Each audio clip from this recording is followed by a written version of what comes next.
Yeah. Yeah, how come so many people resist change even when they desire it? What do you think, from your perspective, are the underlying reasons for resistance in our brain? So the short brain answer is because your brain hates change. Your brain likes predictably bad rather than unpredictably maybe it could be good. So it will choose the familiar bad over the unknown, even if the unknown is awesome every time. And I'm a recovering drug addict, and I can attest to drugs are bad. There is no subjectivity there. Like I smoked crystal meth. That's really Wow. bad. Like, not that there are good drugs and bad drugs, but Right. empirically, that's a really bad drug.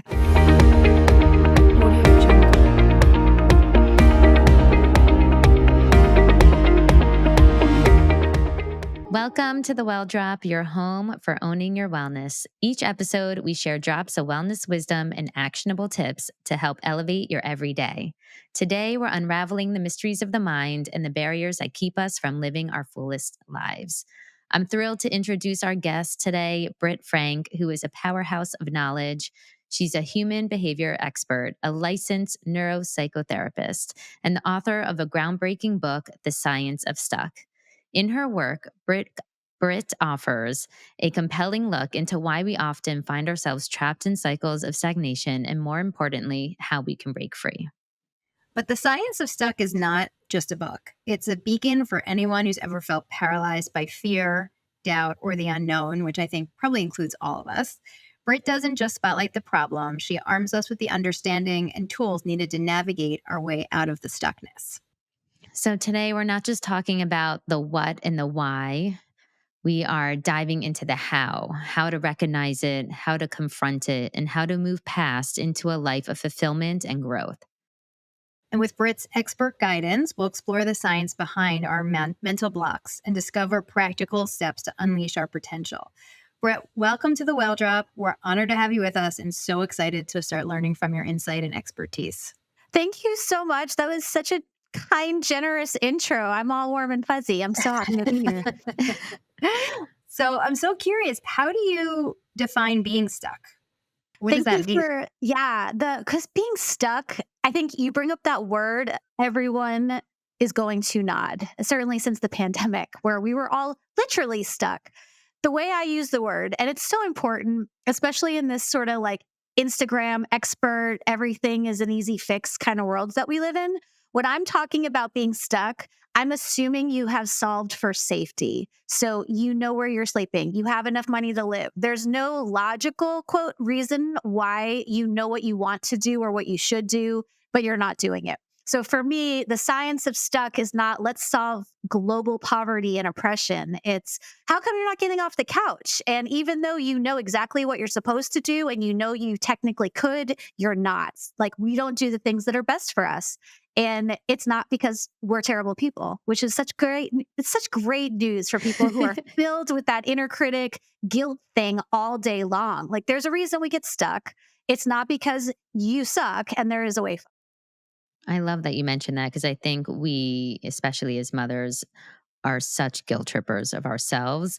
And I have so many friends who we're all smart and we all sometimes we know what we're supposed to do. And I love how you help to dive into like how to do it, and that it's really about our brain. And I love that you emphasize the neuroscience behind that feeling of stuck. Can you explain how understanding our brains can help us to actually navigate this sense of stuckness that many of us feel?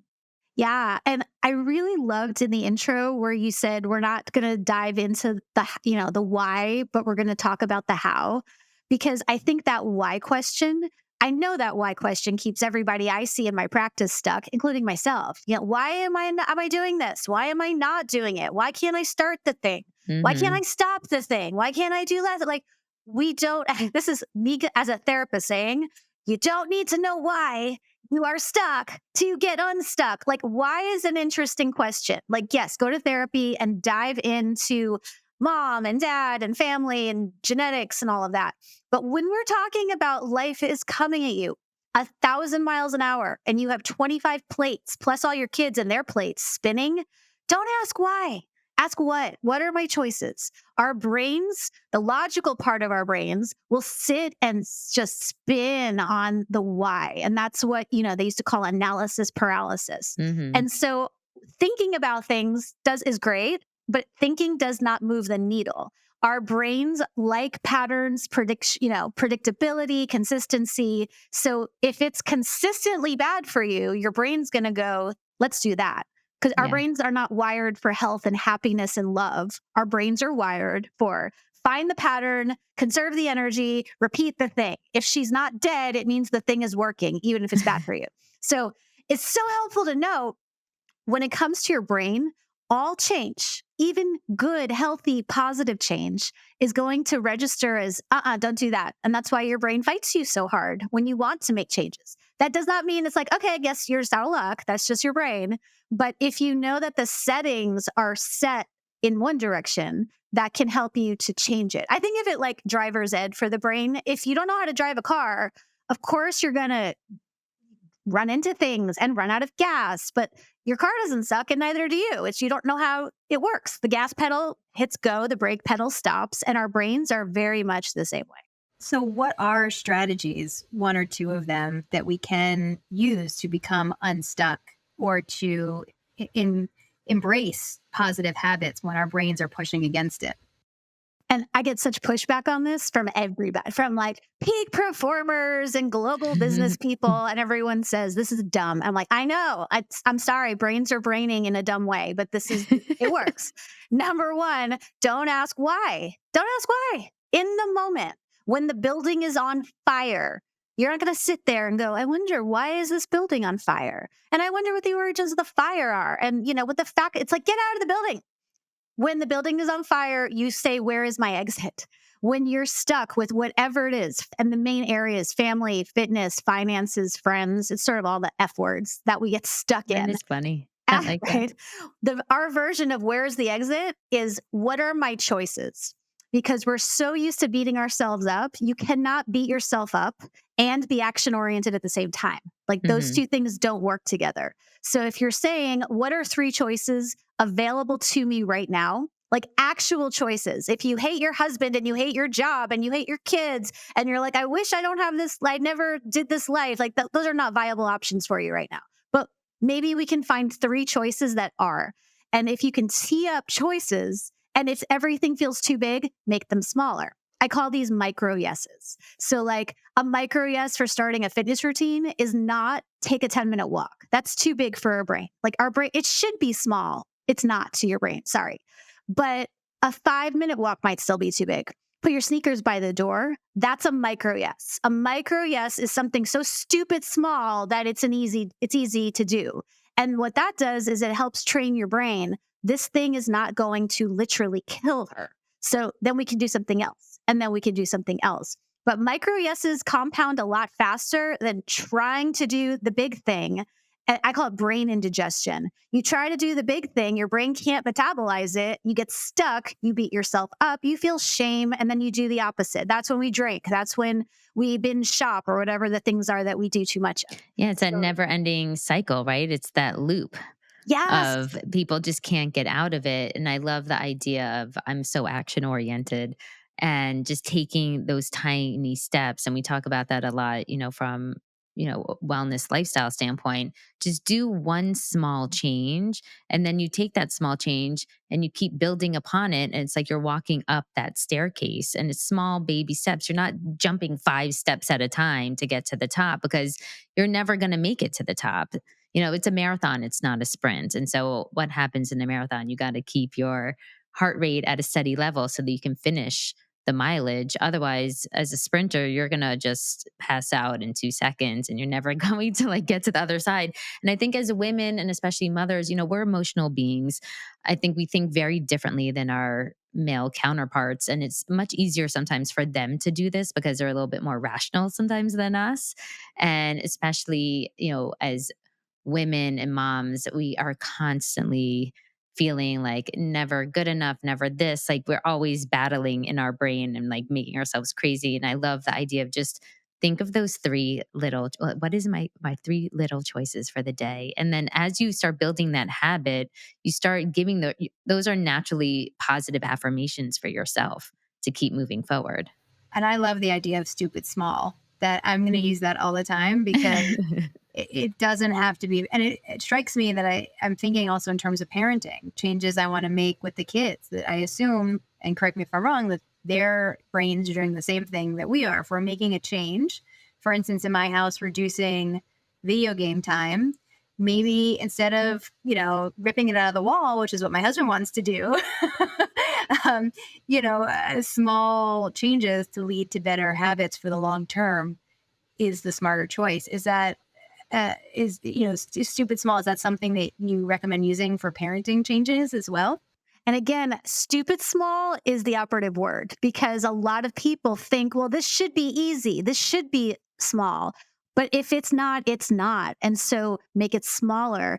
And this is so great for parenting, because like you said, kids and the whole I hate adulting movement, which I was on board that train and I get it. But adulting compared to being a kid is awesome. Because as a child, you have no power. Your body is changing every day. Your brain's not fully cooked until you're almost 30. Like, it's sort of terrifying and overwhelming being a kid. And so anywhere, and I saw this in my kids' practice, and I was a play therapist for years. Anywhere children are mindful of choices, their nervous systems and their little brains are going to be less DEFCON 5, ThreatCon 5, And so this is love and logic. Do you want broccoli or do you want spinach? That worked because it tees up this idea of, if you have choices, you are not in active danger.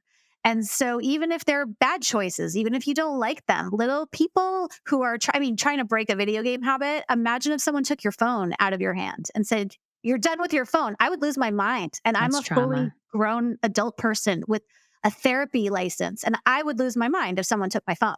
So making it stupid small is going to be better and more sustainable than, again, trying to make these huge, we're going to eat healthy and we're going to reduce our screen time as a family and we're going to sit around dinner and talk about our feelings. Like, no.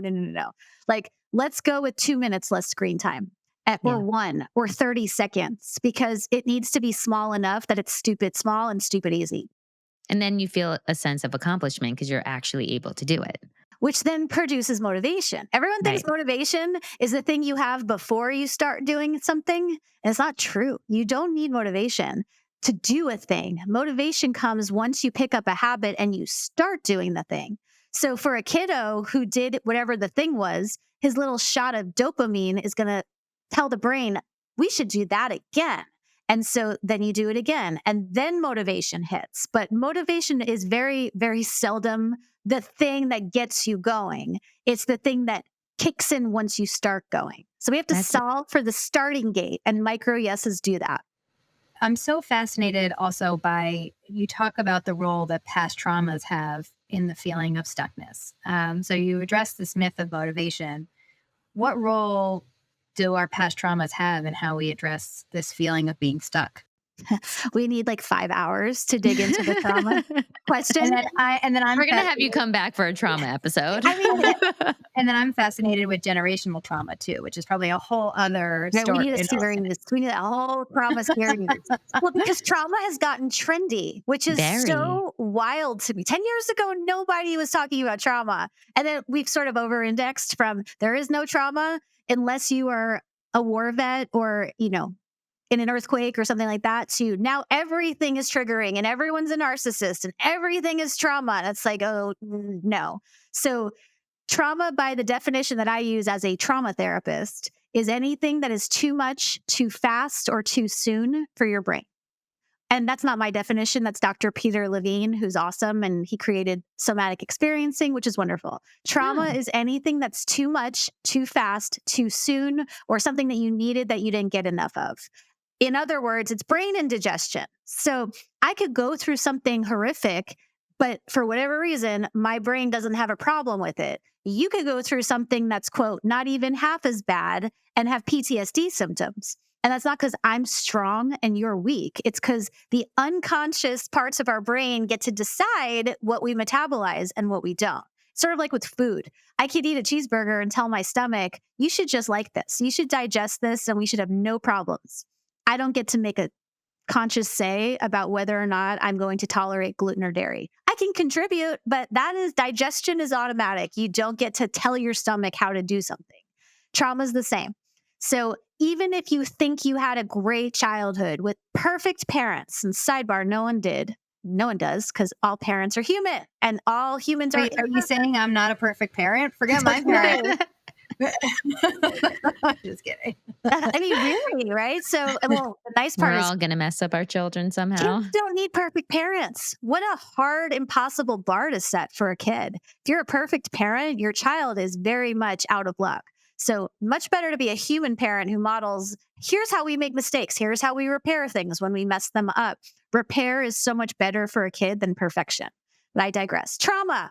So the things that we don't think should count as trauma often do. You don't get a conscious say. And all of our experiences, the past is not in the past. All of our experiences come with us. It's like you have a suitcase. Everything you see, feel, hear, experience, say, or do gets put in that suitcase, and you don't get to leave it. That's why the whole leave the past in the past doesn't work, because the past is in your nervous system. It's in your cells and your organs and your tissues. Like, you can't leave it anywhere. It's in you. So we have to metabolize it. And how do you metabolize that? It's metabolizing trauma is a lot easier when we don't fight about whether or not it should be called trauma.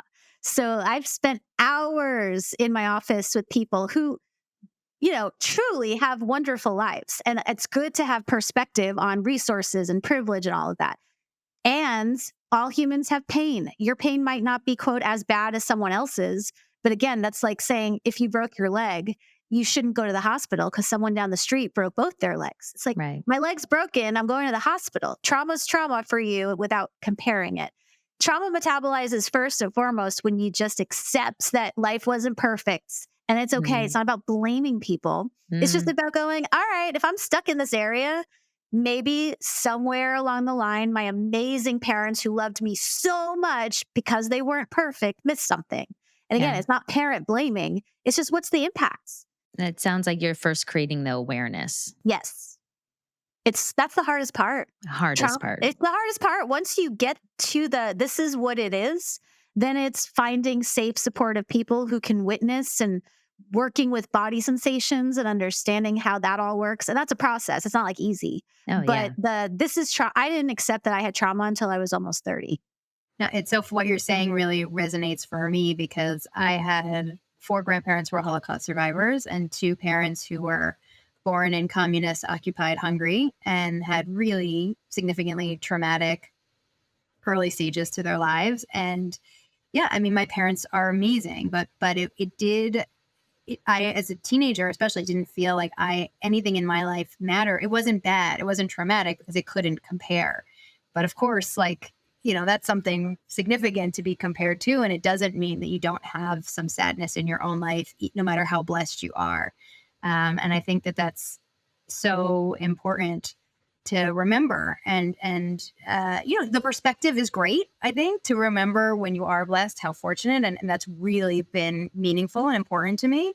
But the balance is also to acknowledge when things are hard and sad and not just say, oh, nobody's trying to kill me, I'm okay. Which is what I did a lot of my childhood. And Edith Eger, who I don't know her personally, but I adore her work. I've watched all of the things that she's ever said. And she was a Holocaust survivor, and she's a practicing psychotherapist in California. If anyone could stand and say, your trauma is not as bad as mine, so get over it, it's that woman. And she does not. Don't listen to me. She's the one who says, yes, this is my trauma, but this is mine. That's yours. One does not cancel out the other. Perspective, yes. Comparison, not help.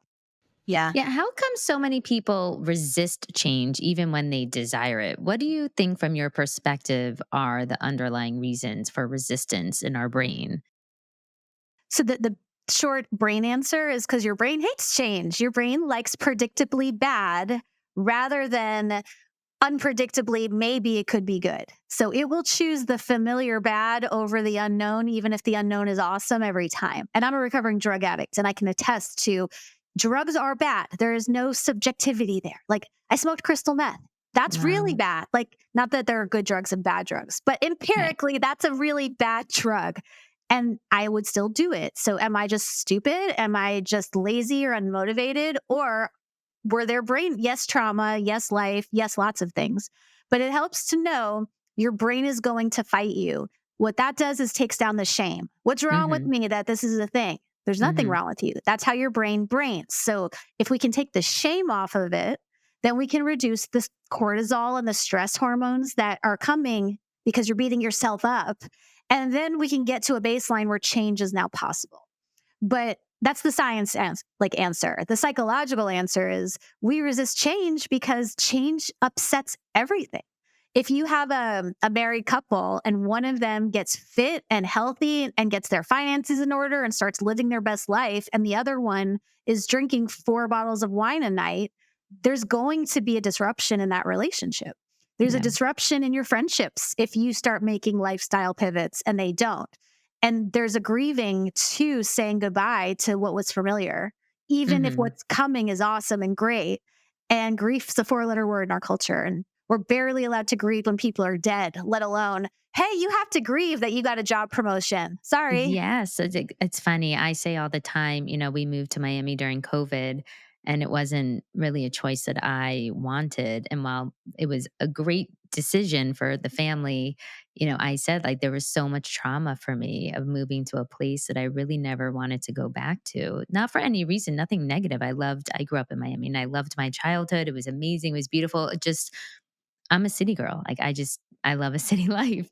And it took time. It probably took at least for sure 1 year, maybe even 2 years for that to be released. And it's funny, you never think about grieving a positive change. And I love change actually. So like I'm not even resistant to change. Like I thrive on change. I think it's exciting.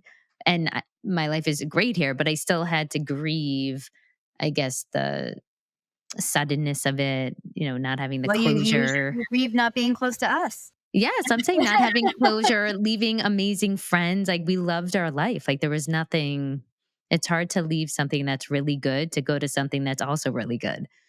Right. And it's And a no one's weird going to give concept to you, think about it. Yeah. yes. And no one's going to give you permission. It's like, oh, No. poor you. This is not me saying this. This is the little voice. Yeah. Poor you moving from one fabulous place to another fabulous place. It's like boo hoo. But that little voice that shames you is not accurate because all change, even healthy change, requires a grieving process. And again, the faster you let yourself grieve, the faster you can move through it versus arguing about whether or not you should have to or whatever. It's like you lose something when you choose something. And that's the part of change that we don't usually talk about. All change involves loss. Which is interesting because you're bringing me back also to when I became a mother. Because I think, and I wanted to be a mother, I planned for it. I begged my husband, I'm ready, I'm ready, I'm ready. But I think I didn't realize how much I would grieve the loss of my former self. And again, I was happy, I was overjoyed, of course, overwhelmed, as all new mothers are. But it is a loss of what your life was because it obviously totally shakes up everything. And I think that as you're talking, I'm realizing I don't think I ever acknowledged that or gave myself a chance to be sad about that part that was lost while celebrating motherhood and my new baby and all of that at the same It's a time. big identity crisis a lot of mothers have, especially if you were working and then all of a sudden you're home, and then that like put usually the first push and pull is like, oh, I have to go back to the office, I'm going to be leaving this baby. And you're right, we don't really give ourselves permission to like take a moment. There is this identity change, right? You have this persona before and now you have like plus mom added to it, and it's an interesting shift for people. I don't know, how could we prepare ourselves for when you have, is it just meeting it more with grace? It's certainly not beating yourself up Yeah. because there's I don't want to go back to the office, but I hear all the stuff that new moms won't tell their friends because they don't want to sound like monsters, which is I love my baby. I prayed for this baby. I want nothing more than to be this baby's mom. And I'm so glad I get to go back to work. Like that one brings more shame than I have seen I more. know my mother told me how much she loved going back to work after she had me all the time, which is great. I mean, it was great. It was good, but yeah, and then just laugh at, yeah. But the guilt, oh my gosh, like I'm a terrible mom for loving my kid, for not like all of it. But your question, how do you prepare? You don't. It's not even, it's grace, but if we're going to do the gratitude thing, and I'm big on gratitude and recognizing all of the things that are good, but gratitude has to coexist with grief. Those two things have to go together. New moms aren't supposed to be sad, right? It's like, postpartum is just now barely getting recognized as a thing.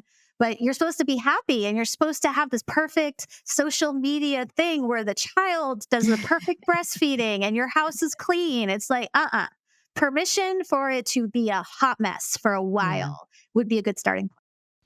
Is 15 years still okay to be a hot mess? Is that too long, or is that still okay? It's so amazing how you share your personal journey. Can you give us some insight into how that influenced the writing of the book and the messages that you're sharing? Yeah, I mean, I didn't start as a therapist who understood that your brain has a brake pedal and a gas pedal. I was just a hot mess of attempting to be a human person. And also, I worked in the corporate world and that didn't go very well. And then I was fortunate enough to have access to the type of therapy that I now practice. And through learning about it, like I didn't get into this field to help people. I wish that were true. It's not, I'm not that altruistic. It's like, oh my God, this is so interesting. I just want to read about this and geek out about this, and talk about this. And the fact that it is helpful is awesome. I'm happy about that. But that's not why I do it. I do it because I love this work. I love learning this stuff. I wrote this book because when I was going through my eating disorder, my drug addiction, recovering from sexual assault, like all the things, I didn't need the giant stack of books. I'm like, can somebody just give me one book with just the main Cliff's Notes points? We all want the Cliff Notes. I want the Cliff Notes. I'm too overwhelmed to read and wade through all of these books. Yeah. By the time I wrote Science of Stuck, I had waded through a lot of books and tried a lot of things and made a lot of mistakes. So I wrote the book I wish I had when I started. I mean, it's amazing that you're sharing that with us. And I love your book. I Thank don't even know you. how I found it. I think a friend, friends always give the best referrals. So I think a friend of mine read it and then referred it to me. And I think it's such a great message for us to understand our brains in a different light. And it's actually so practical and so simple, the shift. And then we just have to tap into it because we're not taught that. These aren't things we're taught in school. We're not taught them in society. So thank you for putting this out there because I think it'll help so many of us who we just, I have a lot of friends who have this feeling being stuck and they always ask me, how do you do what you do? Because I'm an entrepreneur. I like to start businesses. Whatever I get into, I go after it. But I always say, I just do. I take action. I don't sit there and talk about it. If I'm actually going to mention it, that means I'm going to take action. And a lot of people like to sit there and hem and haw and they talk and talk for years and months and this and that. And you drive yourself crazy by doing that. So instead, just take that little step of action, whatever that may be, that small change. Stupid small. Yeah. Stupid Stupid small. small. And then you'll keep adding those stupid small steps. And all of a sudden, a month, 6 months can go by and you'll look back and realize you made some progress. You're not still there talking. You can Well, keep talking, but start walking a little. keep talking, start walking. And I learned this about the brain, which is so fascinating. When you talk about, I'm going to do a thing, your brain thinks you already did the thing. Like when you talk about starting a business, you're going to get a little flood of endorphins and chemicals that make you feel like you already did it. And then when you go to do it, you're going to be out of juice. So not talking, and again, don't not talk to safe friends, but over explaining and over talking about what you're going to do drains your gas tank in a strange way because you get the feel good without the doing the thing. And then there's that disconnect of, okay, now I have no motivation, quote, to do anything. So I'm just going to keep talking about it to get this false sense of someday I might, and then kind of drink the chemicals off of that. But yeah, keep it quiet, keep it close to your chest, except for your very, very safe inner circle, because you're going to conserve gas in the tank that way. That's really interesting. I'm a big talker and I talk way too much. So that even just that, it would be a challenge, but I'll start small. I've never thought about it in that way, that it does, that, it drains the tank. And that's important because it does prevent you from taking action. And so that's I'm going to start small. I'm going to try to hold back a little bit. Not in a bad way, not in a don't be authentic, not in a be small and don't be fabulous, but in a like share the micro steps that you want to take because then you can celebrate them with someone. Like I have girlfriends who will text like, hey, I turned from my head on the left side of the couch to my head on the right side of the couch today. And that's as much of a micro yes as I'm doing productivity wise. And then we celebrate. And then by celebrating your yeses, you get more of the dopamine and all of the chemicals that will help you move further faster. The pace that you start at isn't the pace you're going to stay at forever. It's like, let's just get you up and running. Then momentum takes over. And that's a beautiful. Yeah, and not to beat yourself up that you're not motivated enough to do it. Because I think everyone has the desire, it's in there, but it's actually taking that tiny action that'll help you get to that next step, no matter how small that is, and not to judge how small that it is, that it just shows progress. What is, you have so many amazing insights from all the work that you have done. What would one drop of wellness wisdom be that you can leave our listeners with today in order to take their first step? Drop the why, find your micro yeses. And this is a biggie because your micro yeses don't count in your bank if you don't celebrate them. Like we think of celebration as only for big things, and it usually involves alcohol and overindulging. But like my husband, was a military officer, is still sort of baffled. Like I'm going to celebrate that I got my wash from the machine to the dryer to the drawers in the same day. And it's not like, oops, left it there, got to run it again. And celebrate the mundane. Like if you can make the mundane magical, and this is great to do with kids, like teach kids to celebrate themselves. It's not about, you're not going to create little narcissists by teaching kids to honor and celebrate their wins. Start that by modeling that. Celebrate the stupidest small things. And again, it doesn't mean you indulge. Celebrating is supposed to bring you close to yourself, not take you out of yourself. But like make it ridiculous. Like I am ridiculous with, I'm going to light the good candle and I'm eating off the good plate. Why? I don't know, because it's Sunday and I'm here. I'm going to celebrate that because I did it. I sent the email I've been avoiding for 3 weeks, whatever the thing is. Celebrating trains your brain to keep doing that thing. So it's sort of like give your brain a little treat when you do something right, and it will want to reward you by redoing it and redoing it. So, and I love that advice.